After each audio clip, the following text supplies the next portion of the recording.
here, or you're trying to train somebody else for how you do it, you can hand them a stack of directions and say, this is exactly what it looks like when we do this procedure. The other thing we would recommend including with something like that would be to go to your family screen and either take a family that you know all the information for and fill this screen out with as much information as you possibly can fill out, and take a screenshot of it. And take a screenshot of their other addresses screen, their relationship screen, their family remarks screen, all of these things, and then go to the student screen and do the exact same thing, either with one of your existing families that you know all the information, or just a fake family, so you can say, when we get this piece of information, here is exactly where we put it and how we format it, so that other people that are doing data entry in the program know how it should be done. One of the biggest problems that we see is we have places that have multiple people putting data in, but not talking to each other to say how they're putting that in.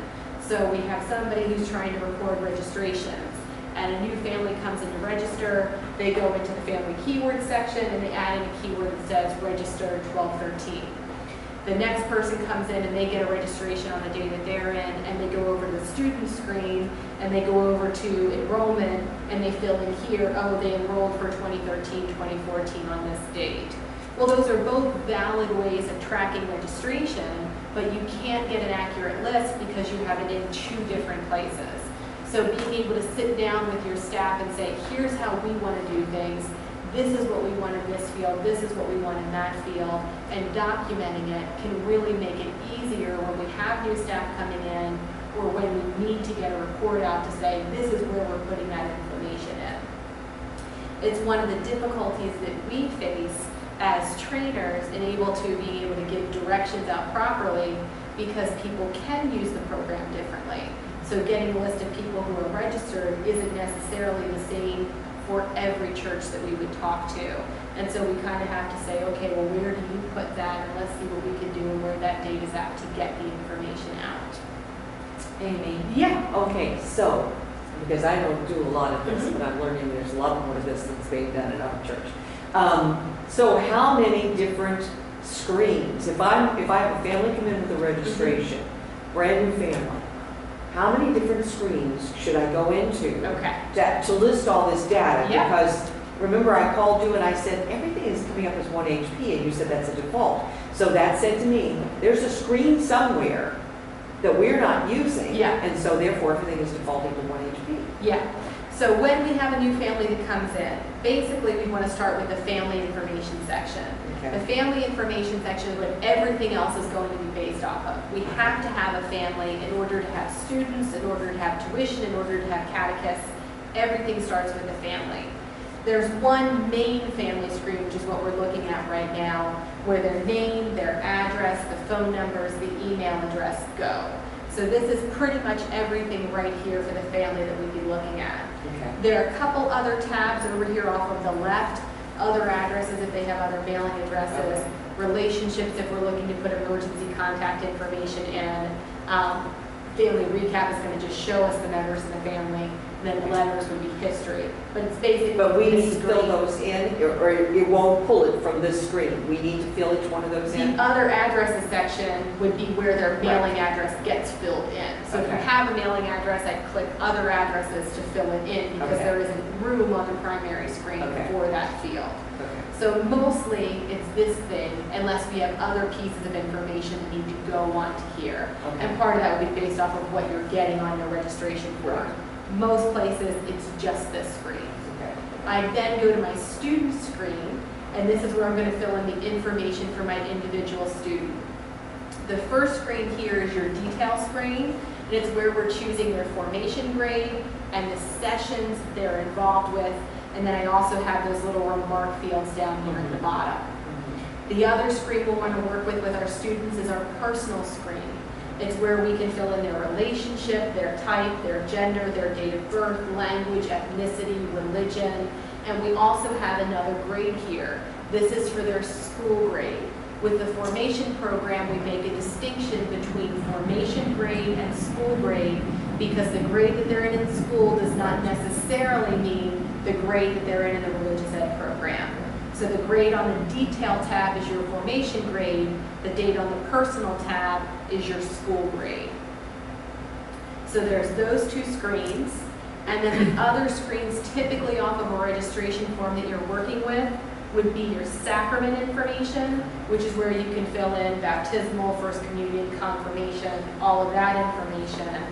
And then also either the contacts off of the student or the relationships off of the family to fill the emergency contact information. Under baptism, is that the same place we can put like 5/2012? Do you have to put the So date in? this is where we'd fill in. You have lots more room than just the date, but you can fill the date in here, the status. But we don't always have the date. Correct. If you don't have the date, really what you're looking for is the status. That's the yes or no Yes. box right there. Right. So we're saying yes. If we know the date, by all means, feel free to fill it in. Can I do just May 2012? If you click the little arrow right here, you can choose what type of date you have. So I can say month and year, Right. and I can say it's May of 2012, Okay. if I don't know what the rest of that part Because I know is. the old one you had to do 01, then Exactly. 2012. 7, they added in that approximate date value to allow us to do just parts of it. Okay. So to clarify on the emergency contact, that can go in either It can go Student in either contacts. student contacts or family relationships. or family relationship.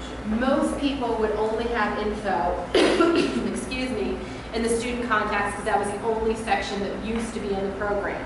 Right.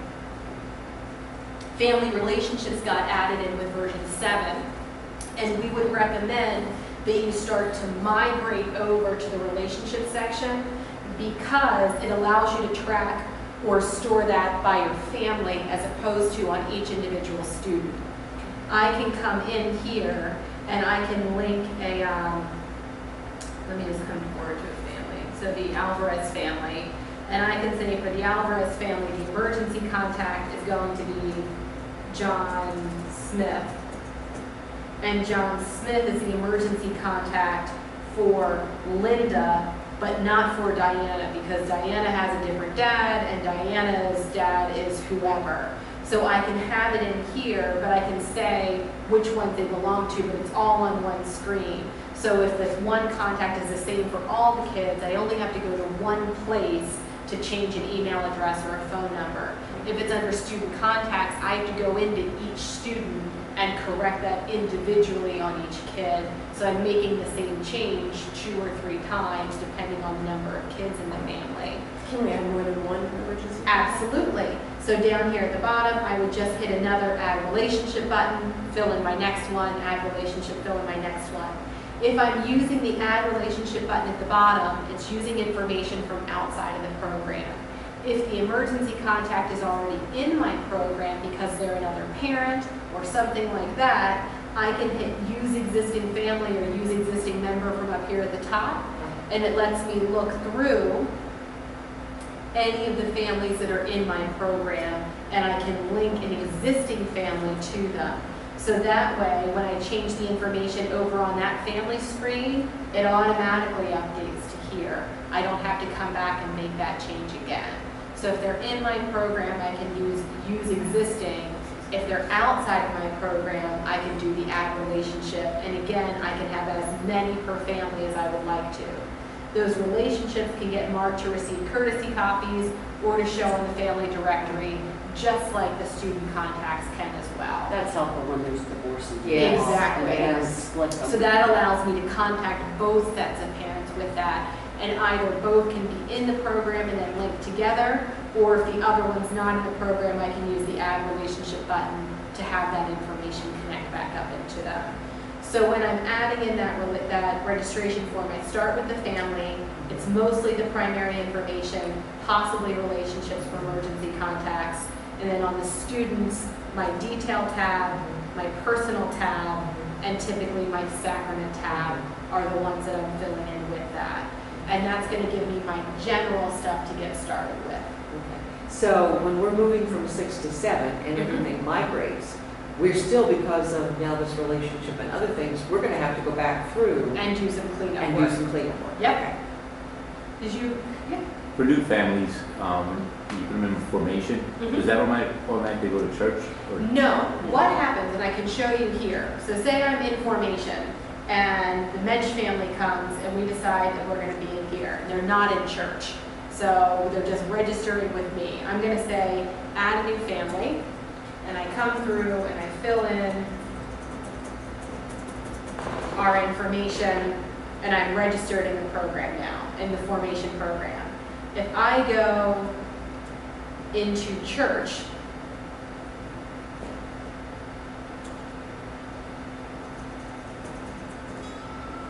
and I go to families, the Mensch, well, I was already in here as a separate family in here, but you can ignore this one, pretend it's a different Mensch family. When I come in, and if I click add family, this is a list of everybody that is not in church but is in that shared database. So I can come down through and look for the Mensch family. There's the one that I just added in formation, and say use this family. I can choose the members in the family that I want to use and tell it to use the marked members, and it's now pulled them into the church program.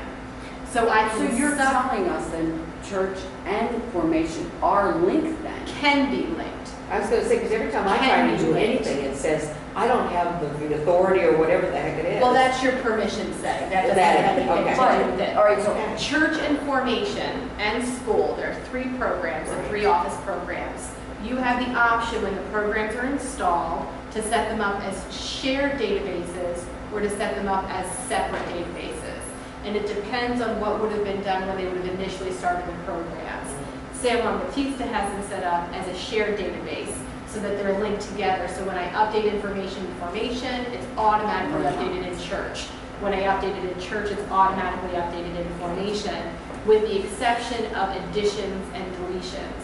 Adding a family to formation does not automatically add them in church. It makes them available to be added, but it doesn't push them into it. The same way when a new family gets added in church, it doesn't push them into formation, it just makes them available for formation. And deleting would work the same way. If I delete a family out of formation, it does not delete them from church. It just takes them out of the formation side. If they take them out of church, it doesn't delete them out of formation, it just takes them out of church. So addition and deletions don't affect each other, but changing the information on the family does. If your data is not shared it's together, not, I know it's not. Yeah, you have a couple options depending on what it is. And usually the reason that it's not shared is because the people who use it aren't all in the same building and don't have access to the same server. So if the religious ed department is over with the school and the church is over in the rectory, and they don't have access to the same server, they can't share their data because you have to be on the same server in order to do that. So if you're in 2 separate buildings and have 2 separate servers, you can't share your data All right, together. now we just created one server now. So just did. So if you have one server, you can take your data and you can have it merged. It costs about $150 to have it done. They would take a backup of the formation and a backup of the church and suck them up into one.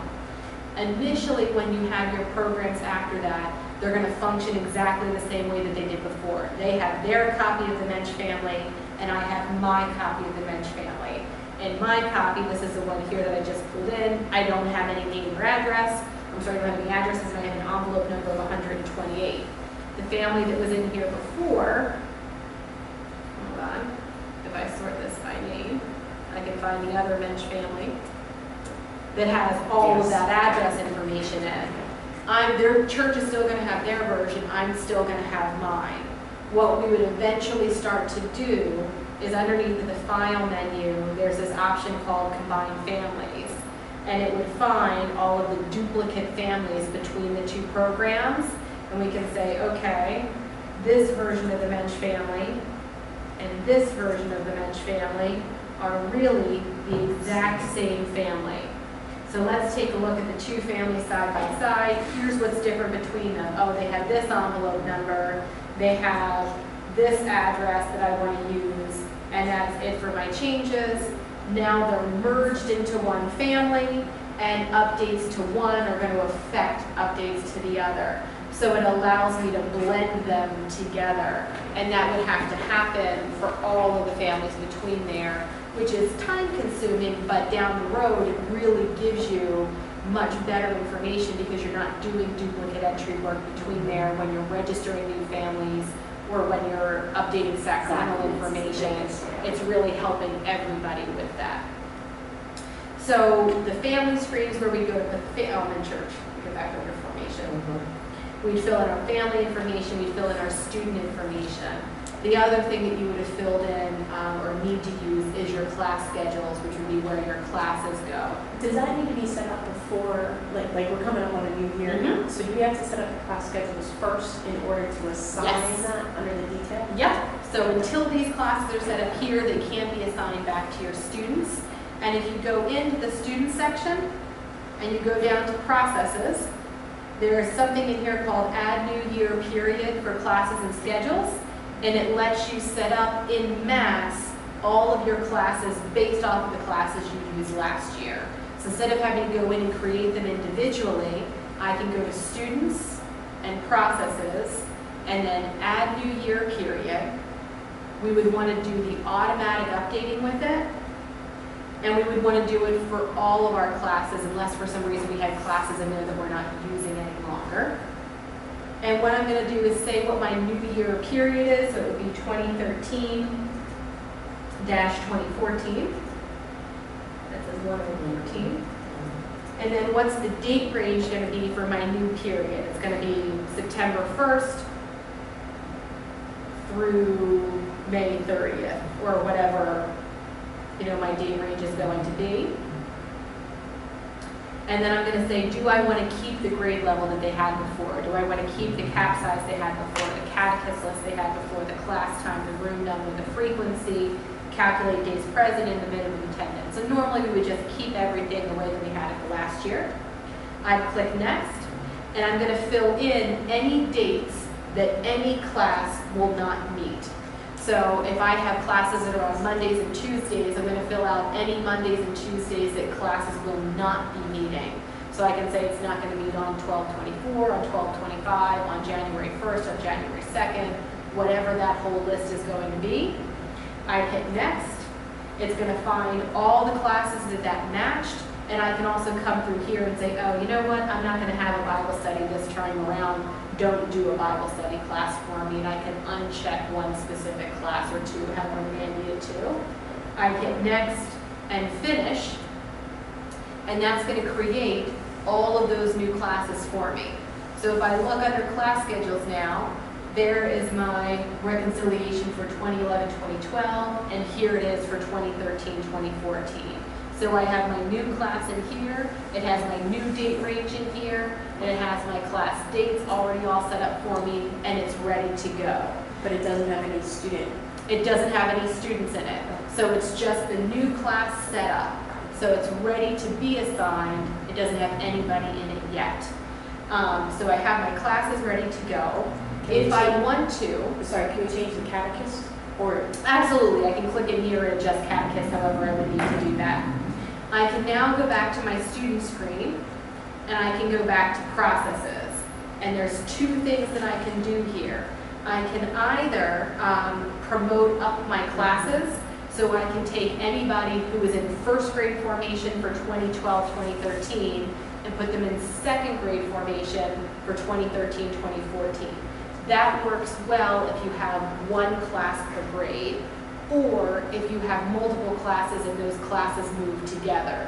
So if somebody was in 1A last year and they're going to be in 2A this year, that works well. I would come into this class or session promotion, and I would just say that this class moves to this class moves to this class. And when you drop it down, you'll see it lists the first grade formation with the year, and that should go to second grade formation 2013 as opposed to 2011. So I'm picking the old class with the old year and then the new class with the new year, and I would list that all the way out. So that works if we have one class or if our classes move together. If they don't move together, I could use my quick posting options to assign those classes back to my students. I could quick post an entire grade at one time. I could quick post based off of a class list that someone's given me. They're going to say, here's everybody for 1A, and I can go through and choose those kids and assign them into 1A, depending on what it is that I'm looking to do with it. Or I can just go in onto a student's individual screen and say, he's going to be in whatever class I just choose right here. So it depends on what you want to do to get those kids into the classes. And that kind of differs from church to church.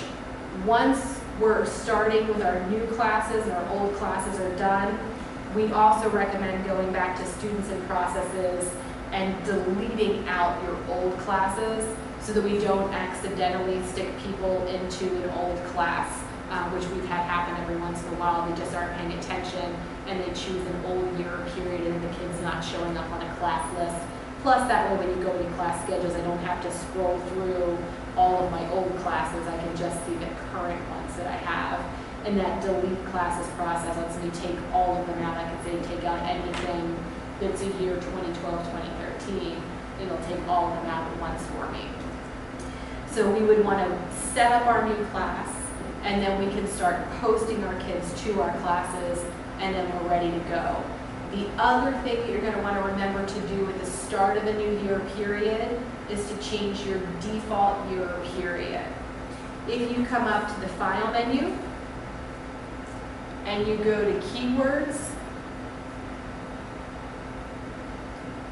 and under Student, Catechist, Parent, and Guardian Keywords, there's one called Year Period, Class or Session Year Period.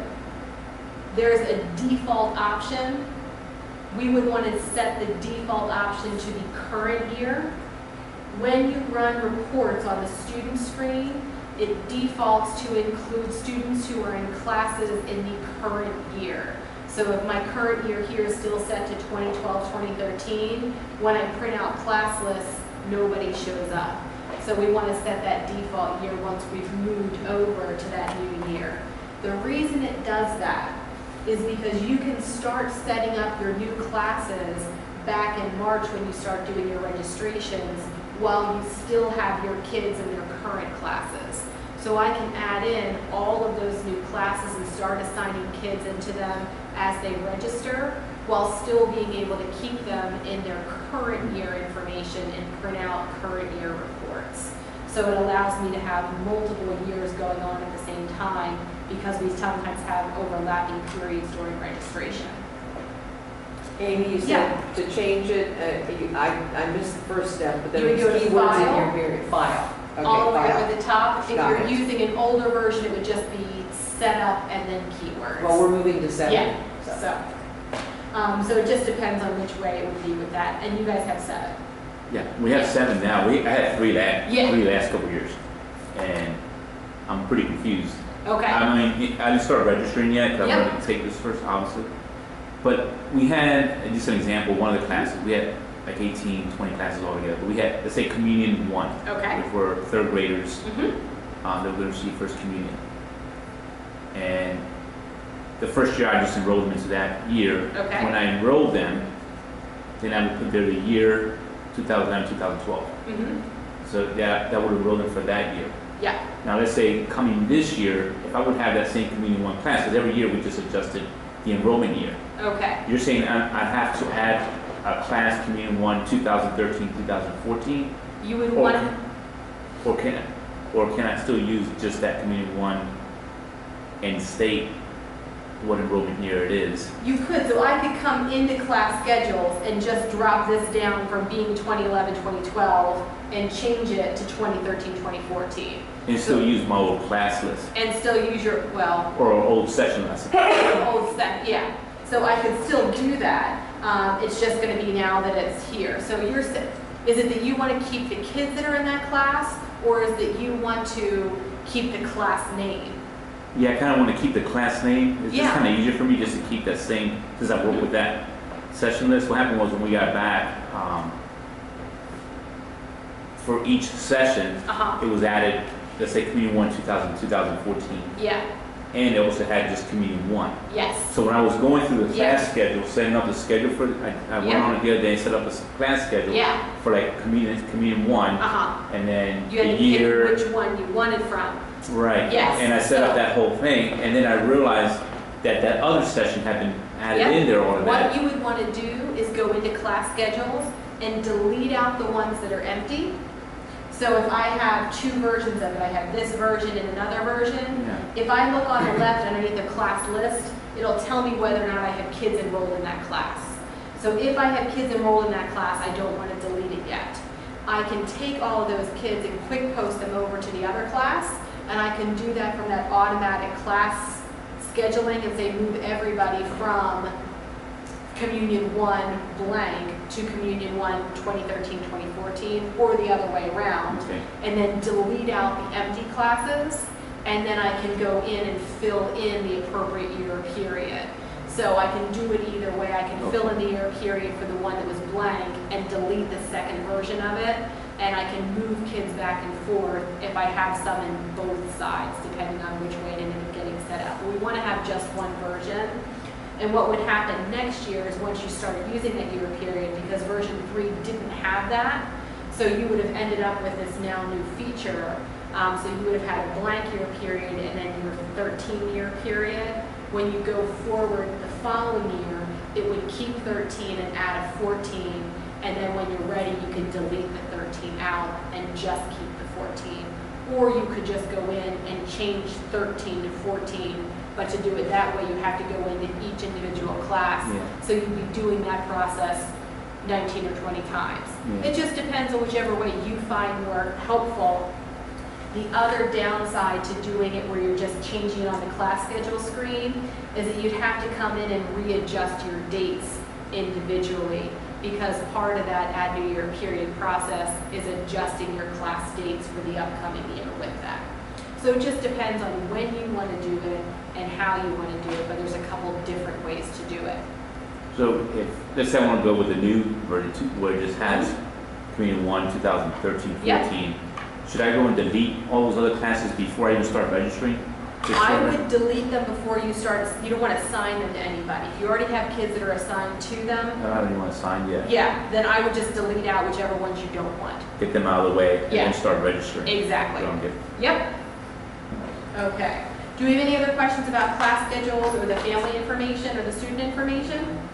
So what I'm Yeah. hearing is first you go into the family screen, then you move to the student screen, then you move to the class schedule, because you can't. It depends on where you're at in your data process. If you are looking to start putting kids into classes, you have to have your classes set up before Set up you put the first. kids in them. So at the beginning of the year, we would always recommend setting your classes up first, and that way, as you're registering kids, you can be putting them into classes.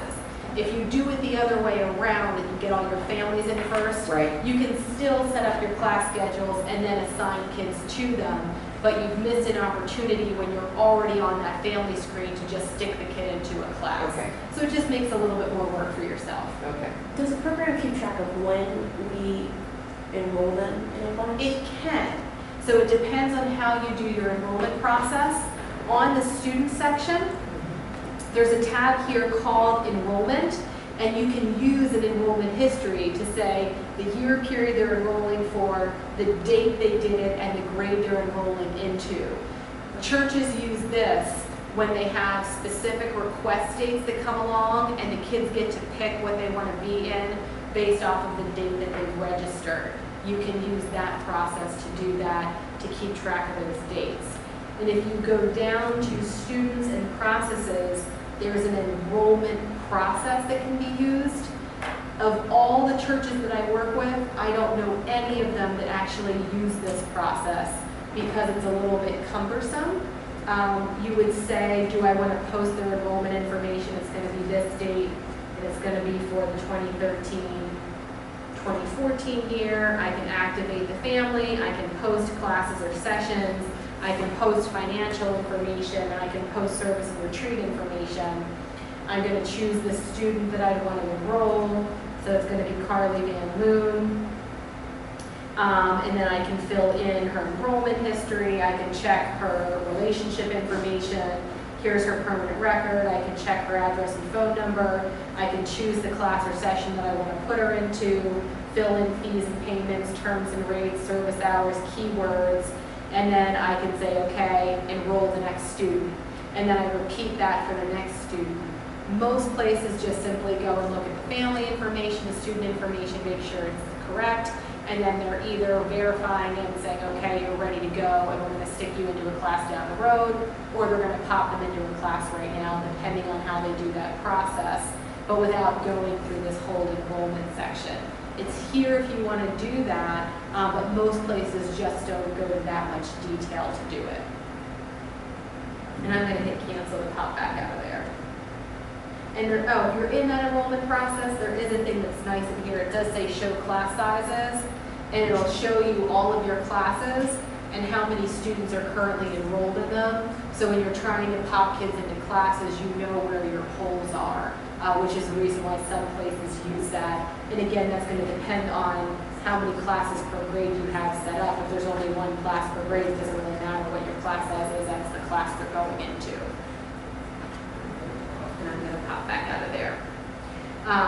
So we have our class schedules, which is where your master classes are set up, and then your students and your families is where you're putting that family data in. If you're finding that you have, because all of you are kind of coming up from stuff that you're inheriting or that's updating, there's going to be stuff in there that's outdated, stuff in there that's like, I don't even know what this is for. If you click the file button up at the top, we talked a little bit before about this keyword section. These are all of the different drop-down boxes that you have in the program. If I come in here and say I'm looking at like the family, on the family screen, I can fill descriptions in for phone numbers. I guarantee you that you're going to come across a phone number that looks like this. It's going to say Amy cell. And that's of no use to me. I wanted to say mom cell, dad cell, mom work, dad work. Because if I'm trying to do a report and I want to be able to print where the mom cell goes, Amy cell doesn't help me at all.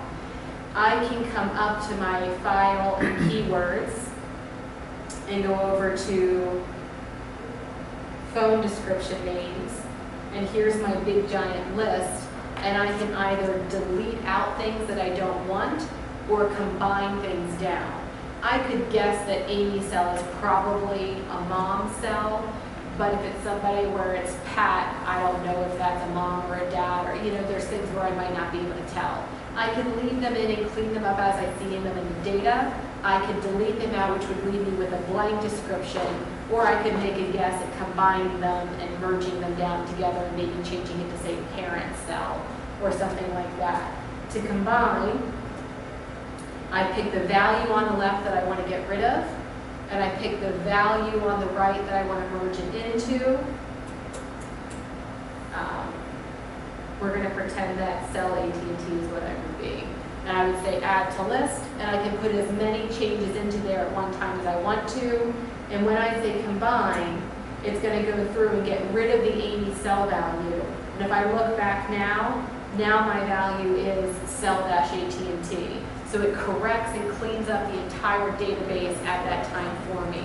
And we can do that for any of our drop-down lists. So whether it's the grade values and I have multiple versions of pre-K and multiple versions of first grade in there, or whether it's my religions or my occupations or the schools, any of those different drop-down lists, we can use that keyword section to do it. If you don't remember where keywords is, on any drop-down box, right at the very top of it is a button that says Manage, and if you click on Manage, it takes you into that box to be able to do the combine and the delete from there. But always be careful when deleting, because if I delete out that value, anybody who had that value will be left with a blank. So make sure we want to delete, or if not, to combine, because combine leaves us with the new value, delete leaves us with a blank value. The list that's probably the worst in all of your programs is the sacrament place names and addresses list. So if you go into the sacrament screen and you go over to that place where it's here, this list tends to be ungodly long because of how older versions of the program manage sacraments.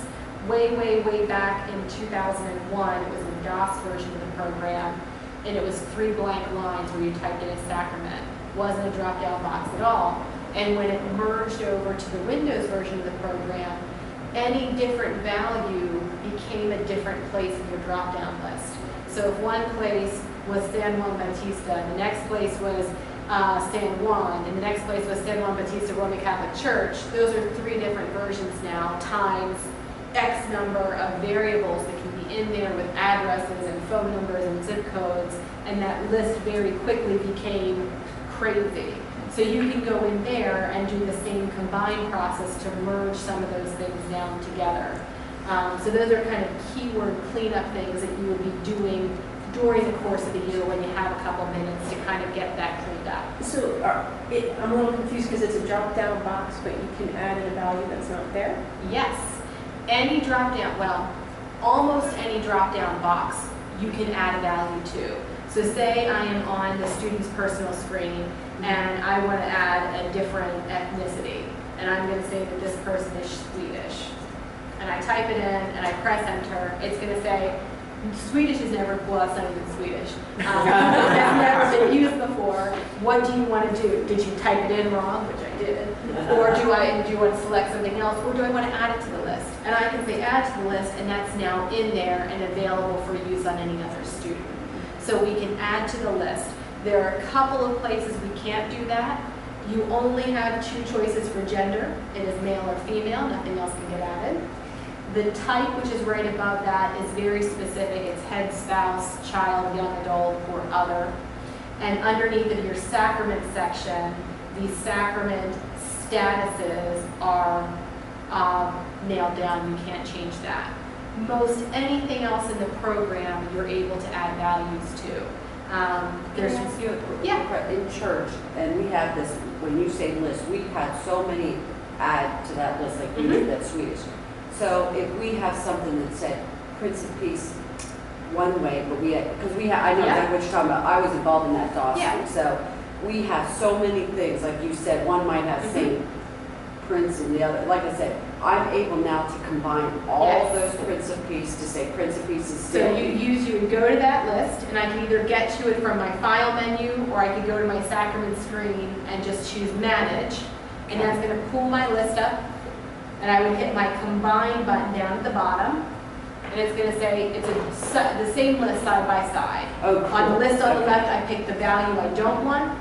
The list on the right, I pick the value I do want it to be, and I hit add to change below. And I pick my next bad one and my next good one, and I just keep working through there. I would recommend that you don't spend more than 5 minutes at a time doing that, only because more than that, and you're going to make a mistake. Because you're just so clicking back and forth. 5 minutes, then hit combine and be done with it for the day. And go back the next day and do 5 more minutes. Because any more than that, it's just too much. Our ad list is out of control. It really, like you said, that DOS and all that. So it allows you to go through and clean that up, and that's going to be true of any of those drop-down fields. And we're able to go through and do that combine process to merge and kind of clean those up. We're saying now I just look at my student ethnicities and I see this Swedish, and I realize, ooh, that was supposed to be Swedish. I can click on it and click manage, and I can just click right in there and type the D. And now when I look back at my students or anybody that had it, it's corrected. So I can correct spelling, I can correct capitalization, and it'll correct it through the entire program as well, along with that combine option. To let me so we could put what we want, like St. Margaret Mary was either St. Margaret Mary's or St. Margaret Mary, I forget how the correct complete name. That's in our thing, so many different ways. Yeah, so you can type it in the way that you would want it to be. For example, the marital statuses. The one that always sticks in my brain is somebody had come in, they had 3-letter codes that they used, and they just didn't want to type out the whole word. So it was WID, DIV, SIN, and so I'm going through and showing her how you can just, okay, so WID, we're going to spell that all the way out as widowed. DIV, we're going to spell that all the way out as divorced. And I went to SIN, S-I-N, and I typed in single, and she's like, oh no, honey, that means they're living in sin. So you have to be careful when we're going to change that, what that value is actually standing for.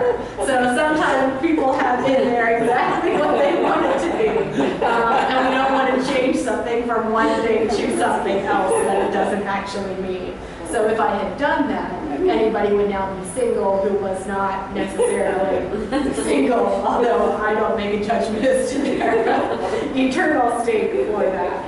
So we're able to adjust that across the entire program with it. Great. Let me pop over for a minute just back to reports so I can get through the rest of this stuff and then we can go over any other questions that we would have. I think I was almost done with where we were at. Oh, we're talking about copier and adding would be the next Right. thing. Right. So if I'm in my report section and I see that there's a report that's similar to what I want but not exactly what I want. So the student quick listing or the student, I think there's a simple class or session list. I can take one of these reports and I can copy it and then modify the report from there. So I can take my student quick listing report, I can click the copy button down at the bottom, and I'm able now to come in and modify the information that's going to print on it.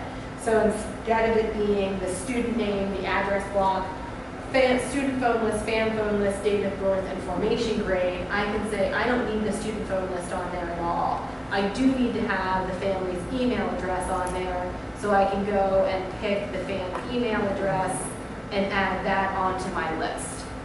I can hit save, I can hit next, and now my report is going to come up with whatever choice I had just made for it. So I'm able to copy any existing report and modify it. When I copy a report, it doesn't mean that I'm necessarily going to get that version of the modify screen. If I came up, for example, and copied the student class or session list and hit copy, when I come in to modify the copy, instead of saying modify the list of fields to print, it's going to say modify the report. And when I click on it, it's going to open up the advanced report writer. Some reports are built using a simple report writer, which is what we just looked at. Some are built using the advanced report writer, which is what this is. You are more than welcome to come into here and play around with it. And there are some things that you'd probably be able to figure out where I can look and say, okay, it's printing. My screen is so zoomed in because the projector that I can't see what I want on here. But anyway, it's printing, whatever field. I can click on that field and change it to be, instead of printing the gender here, I want it to print their age there. And I can just click on the field, click on the box, and change it, and now it's going to print my new thing. And that was the only change I wanted to make. There are things where you're going to look at it and you say, I have no idea what in the world that is. I don't care what in the world that is. I just want it changed. You can fax me or email me and say, this is what I want my report to look like. Set it up for me, and we can create that as a report in our program. We email you up the files, and you add that into yours. So we can modify any report for you. You just have to tell us what you want it to look like. Some standard examples of that would be a class list where you want specific pieces of information for your teachers other than what's already on there. We can set those up for you any way you would like to. Or a pre-filled registration form. So we can say in March, here's the information we have on your family. Please let us know if all of these pieces are correct. If they're not, cross it out and write what it should be or fill in any missing pieces. So you're not just giving someone a blank registration form and then you have to hand check if all that data matches what you already have in there. We can set up any of those reports for you, and those registration forms can be emailed out to our families if we start to get email addresses for them. There's no cost to do any of that. You just have to tell me what you want it to look like, and we are more than happy to set it up for you. As long as you can tell me what you want it to look like, we can set it up for you. So there's lots of things that you can do in here. You can copy and play with those to your heart's content. Don't feel like if you can't fix it that it's not fixable. There's always things that we can do. Underneath of the student report, there's a section down here called certificates, and that's where our sacramental certificates are at. We have all of our baptismal certificates, confirmation, first communion, lots of different ones in here. If you're coming up from the older version of the program, the new version has much, much, much nicer certificates.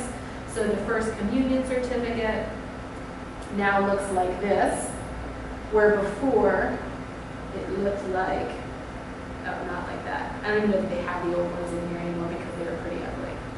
Oh, there it is. That's what the old one looked like. It was just kind of bleh. So the new ones are much nicer and prettier. You can print them out on the cardstock or nicer paper. And we can certainly go in if you had a graphic that you wanted to add to it, we could throw the graphic into it for you.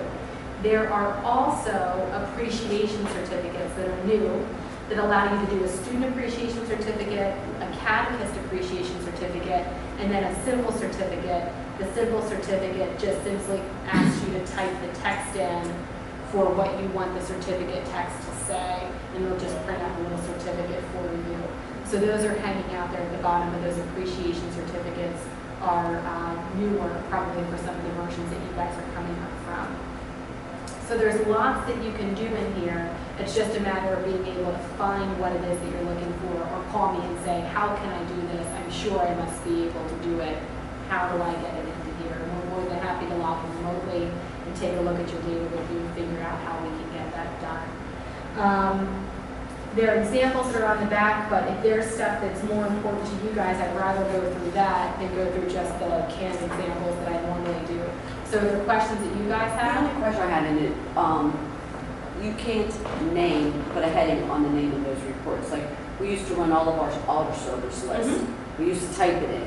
If we Okay. don't play on, this is under church, obviously, when we would do church equals ministry equals to altar server.